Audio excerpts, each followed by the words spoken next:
দুর্ভাগ্যবশত সেই দিনটি এসেছিল যেদিন বিশ্বের সেরা প্রেসিডেন্ট সাদ্দাম হোসেনকে ফাঁসিতে ঝুলানো হয়। সেদিনটি ছিল মুসলিমদের ঈদুল আজহার দিন। গোটা বাগদাদে তখন নীরবতা বিরাজ করছিল এবং মানুষ শোকে স্তব্ধ। সাদ্দাম হোসেনের নজরদারিতে থাকা ইংরেজ কমান্ডার কাঁদতেছিল। যখন সাদ্দাম হোসেনকে জল্লাদের হাতে তুলে দেওয়া হলো তখন জল্লাদও কাঁদতে থাকে।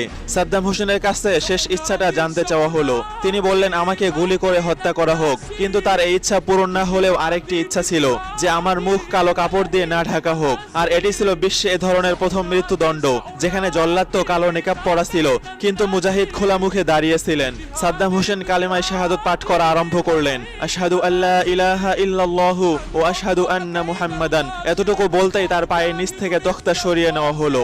ইরাকি সময় সকাল 6 ঘটিকায় মুসলিম এই লিডার আমাদের চিরতরে ছেড়ে চলে গেলেন।